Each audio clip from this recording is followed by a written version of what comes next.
So you as a business owner now understand that it's really critically important to have a net positive culture in your business.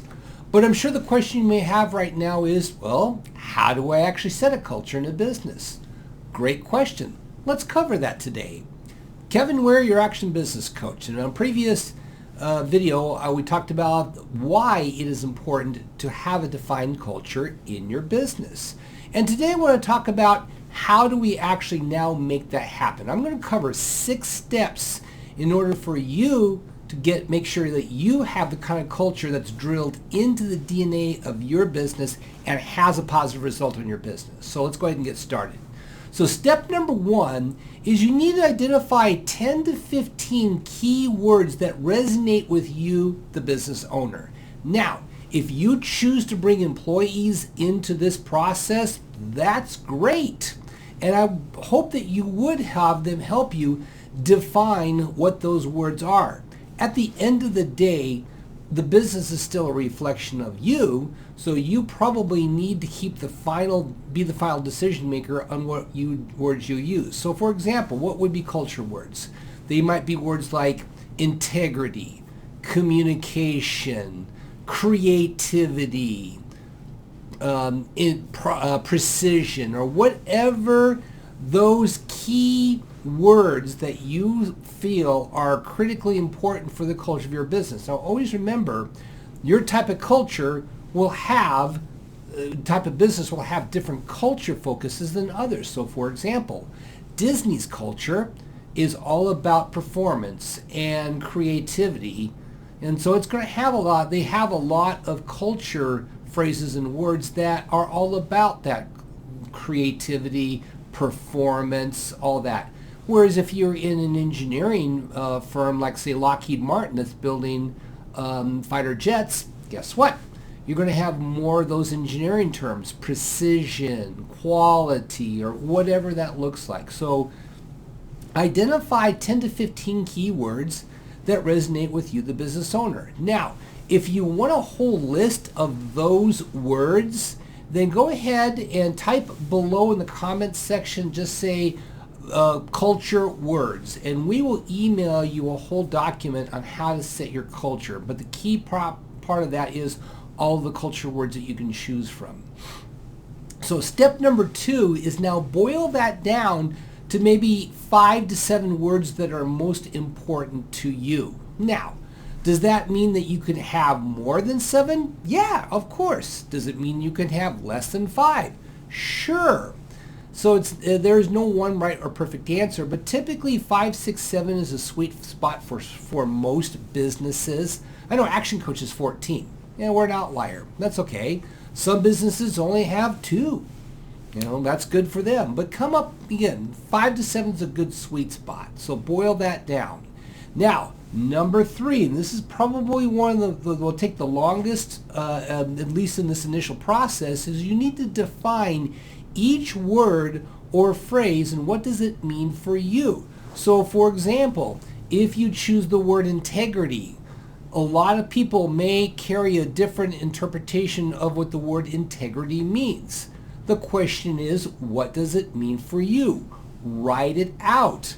Go over it. These definitions are very important so that when you present this to your team, they know, what does communication mean? What does integrity mean? What does quality mean? What does creativity mean? Or whatever that is to you. They can be short phrases, couple sentences. You don't want to make them too long, but enough so that it's very crystal clear on what that word means to you and the team members who might be working with you on this. So that's step 3. Step 4 is you need to roll this out to your team. Make it a big event. Make this special, that this is a red letter day in your business. One time I actually went to a client's business. They were up in Alaska and they flew me in for this whole event. We worked on steps 1, 2, and 3, and they flew me in for step 4, which is we rolled it out to the entire business. And it made a huge impact. It was like a pivotal day in that business that they were changing directions, and it was I had a lot of feedback from the team members of how important this was, that they had put this in paper and now we're going to make a move. So that's step number 4. Step 5 is you need to make it visible. You need to have it so that people can see it all over the place. What are some examples? Have them up on walls. If you've got a physical location, make sure that your employees and you see them all the time. Put them up on your website for everybody to see. You could have t-shirts that you hand out with different culture statements on those t-shirts. You could have, when you hire a new employee, one of the things that they should do is basically not only have the employee agreements, but sign the culture statement, and they get a copy of them. So the whole idea is to heighten the visibility of these culture statements so that everybody's seen them and they're absolutely aware of what's going on. Now, step number 6 is probably the most difficult part of this process. It's the final step, but it's probably the most difficult, and that is integrated into all decision-making processes in your business. It needs to be something that's alive. It can't just be a dead letter that we worked on, we threw it out there, and then nobody references it.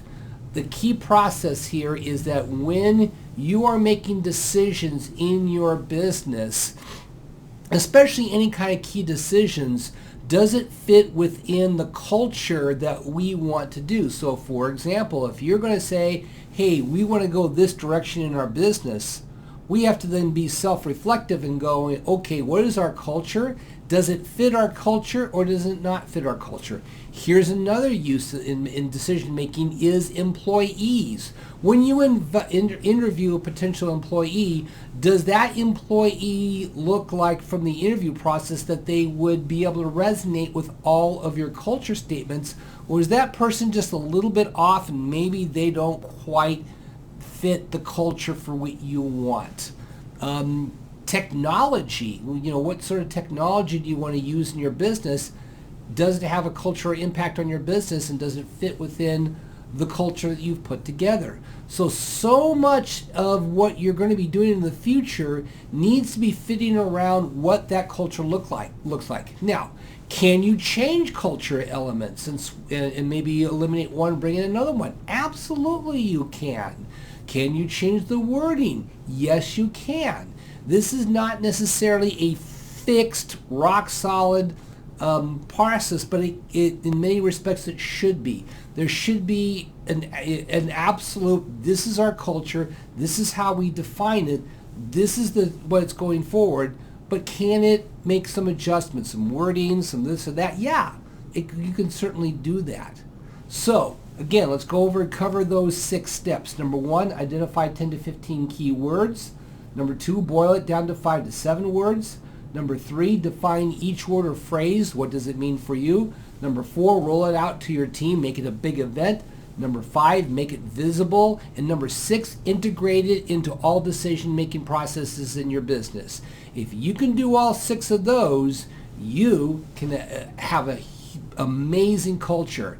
Again, if you want to have our tool that we have that will help you identify words and processes, and even has the Action Coach 14 points of culture so you can see what that looks like, go ahead and right below in the comment section, just write culture document or whatever that is. We'll reach out to you. We'll email that to you so that you can get the culture that you want into your business.